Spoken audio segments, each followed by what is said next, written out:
love. You'd think for a lion like me, king of the Savanna, ruler of beasts, master of roars, love would come easy. But no, my friend, love hits harder than a wildebeest kick to the face. My name's Lutho, and this is my story. It's about pride, passion, and pure embarrassment. You're gonna laugh, you're gonna feel secondhand awkwardness, but you're not leaving this story till the end. So picture it, golden grass stretching to forever, the sun setting behind acacia trees, and me standing like a hero in a shampoo commercial, mane blowing in the breeze. There she was, Layla, the most beautiful lioness in all the plains. Her fur shimmered like melted honey, her eyes sparkled like dew on fresh kill, and her roar, oh, her roar could make thunder jealous. I saw her across the waterhole, and I knew that's her. My queen, my destiny, my reason for doing stupid things. So naturally, I tried to impress her. I strutted over, shoulders swaying, chest puffed, tail flicking like a fashion model on the Savanna runway. I gave her my best deep growl, low, powerful, mysterious. She didn't even look up. She just kept drinking water. My growl echoed. A zebra tripped in the distance. Even the wind paused to admire my voice. And she just drank water. I cleared my throat. Ahem, beautiful weather we're having, huh? She looked up with that expression females give when they're already regretting your existence. Who are you? She asked. I smiled. Oh, just the king of this side of the plains. You might have heard of me, Lutho the Fearless. She blinked. Never heard of you. Ouch. That one hit harder than a buffalo charge. But I wasn't backing down. Not after that entrance. So I tried again. Well, maybe you've heard my roar echo at sunset. It shakes the ground. She sniffed. I thought that was thunder. Okay, so she was tough. I like that. Challenge accepted.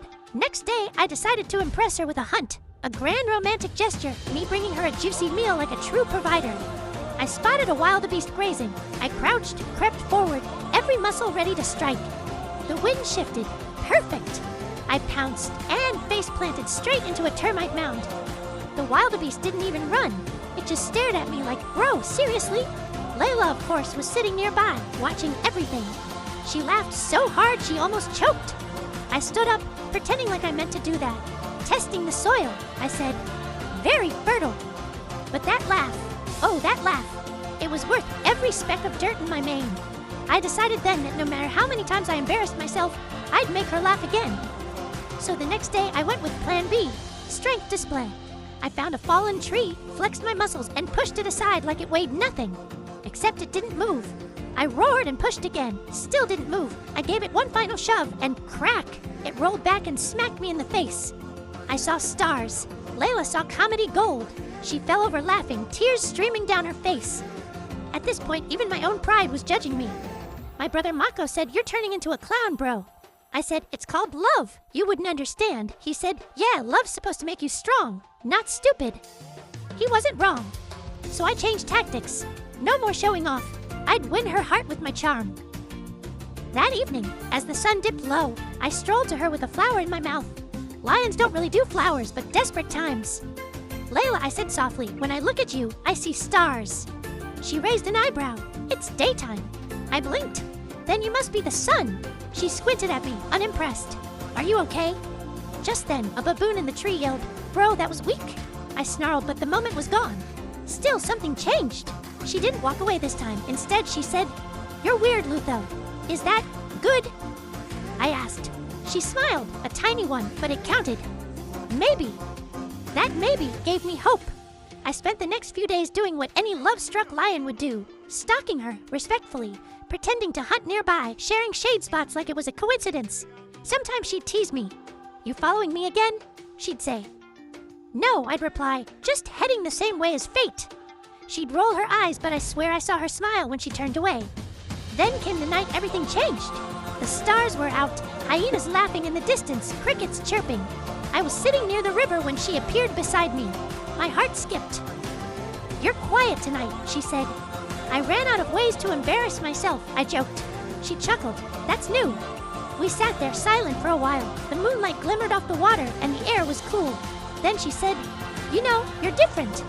I blinked. "Different good or different please go away?" She laughed softly. "Different good. Most males just roar, fight, and brag. You fall into termite mounds." I grinned. "That's my secret weapon." She looked at me with those golden eyes, and for the first time I thought, This might actually happen. The next morning, I woke up to chaos. Mako ran up shouting, "Dude, Layla's being courted by Kovu." My stomach dropped. Kovu, the muscle-bound, mane-gelled, overconfident lion who thought roaring at clouds was romantic. I rushed to the spot, and there he was, flexing while Layla watched with a neutral face. He was showing her how loud he could roar. The echo startled birds, antelopes, even a rhino looked offended. I stepped up. "Hey, Kovu, maybe give the Savanna's ears a break." He smirked. "Oh, look, the clown showed up." Layla sighed. "Guys, don't worry, my queen," Kovu said, puffing his chest. "I'll deal with him." He charged. I didn't have time to think. We clashed, dust flying, claws flashing. It was wild. I may have screamed once or twice, but let's skip that part. I wasn't stronger, but I was smarter. I ducked, rolled, and accidentally Kovu tripped over a root and face-planted into the mud. Silence. Layla blinked. I blinked. Then a warthog in the back snorted. Then everyone laughed. Even Layla tried not to, but it slipped out. Kovu stormed off, covered in mud, ego bruised. I just stood there panting, looking ridiculous but victorious. Later, Layla came to me and said, "That was brave." I shrugged, trying to act cool even though my knees were jelly. "Anything for a laugh. I mean for you." She smiled. "You're still weird." And then just like that, she licked my cheek. My brain short-circuited. Birds sang, giraffes high-fived, the clouds spelled, "Congratulations." Okay, maybe not that last one, but it felt like it. From that day on, we were inseparable. We hunted together, napped under acacias, shared kills, and annoyed the hyenas as a team. She still teased me, but in that soft, loving way that made me feel like the luckiest fool alive. Sometimes I still tried to impress her, like the time I caught a rabbit and pretended it was a gazelle. She didn't buy it. "Ah, my mighty king of bunnies," she said. I puffed up. It was a small gazelle, okay? Even now, when I roar at sunset, she lies beside me, rolling her eyes. "You know, you still sound like thunder trying to cough," she says. I grin. "Yeah, but now you like that sound." She never denies it. And if you ever visit our plains and you hear laughter between the roars, that's us. The lion who tried too hard and the lioness who fell for him anyway. Because love in the wild isn't about strength or pride. It's about tripping in termite mounds and making her laugh till her tail curls. So, yeah, I may not be the fiercest, but I'm definitely the happiest king in the savannah. And if that's not love, I don't know what is.